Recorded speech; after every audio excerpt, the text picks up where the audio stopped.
So, hello guys, it's me again, si Camellia Flores.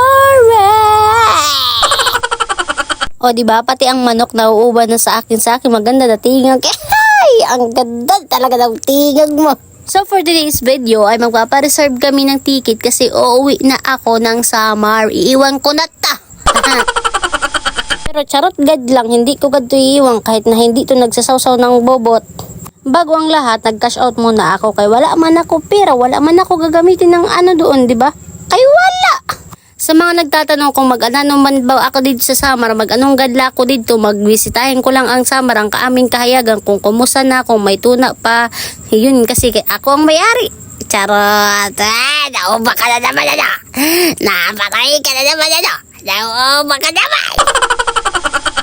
Habang bumabiyahe kami papuntang Pitwazon para magpa-reserve ng ticket, ako naman ay ginutom.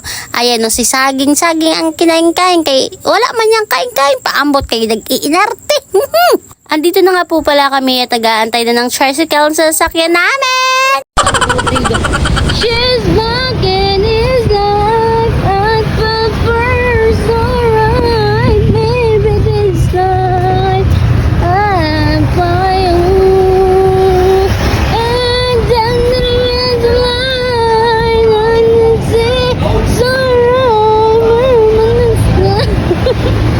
O ano, may ilalaban ba kayo sa pinakadancer na akin na jowa dato na hindi nagsasawsaw sa kanyang bubot? Narantok pa. Kay buwang talaga na, naman na, ang akin naman muna, talibong naman.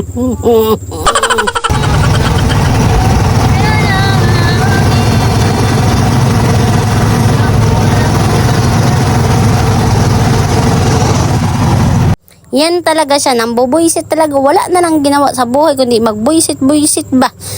Hindi ko alam kung bakit ko ba to naging jowa. Makalalangot siya sobra-sobra na.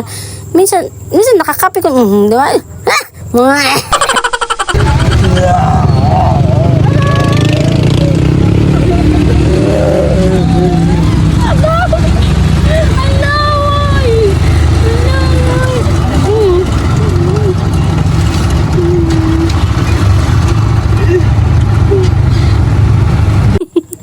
So, dito na nga po pala kami sa Ali Mall kasi nag-request po si nanay na bumili muna ako ng mga grocery.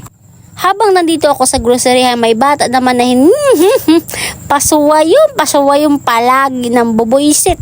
Habang namimili nga ako ng grocery dito, may kasama ako na tanda naman na isip bata. Lagi na lang na langga. Ibili mo ako langga ng ayun langga. Ayun langga, o di ba?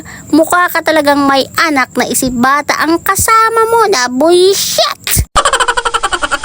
Siya na nga talaga ang namili ng mga kape niya kasi sige, ikaw magbayad dito ha, pisti yung pinapurdoy mo talaga ang negosyo ko. Hindi ko talaga maintindihan kung isip bata kaya. By the way guys, nag-vlog na din po pala ako dito sa groceryhan na to dito kasi napakamura po dito ng mga bilihin nila. Di ko alam kung expired na to na binibinta nila kay mga mura. Mura pa sa mura, mapapamura ka na lang talaga sa mura na yan kasi mga mura talaga dahil. Hindi ko alam kung expired ba siya pero charot lang, hindi gad siya expired. Kay binit-bit ng anay, nito pa ang aking mga grocery kasi andito na. Magbabayad na tayo sa counter na malagatak-lagatak kasi ang dami ba naman ang pinili. Tapos ma-request pa. So palpalin na lang kaya kita dyan na lawan ng bullshit ka. Katapos nga po pala namin mang grocery, ay agad kaming tumungo dito sa My Chokes to Go kasi super magutom na po. So hanggang dito na lang po ang vlog ko. See you my next vlog. Thank you always sa pagba-watching po sa aking vlog kahit naman lang minsan hindi ko talaga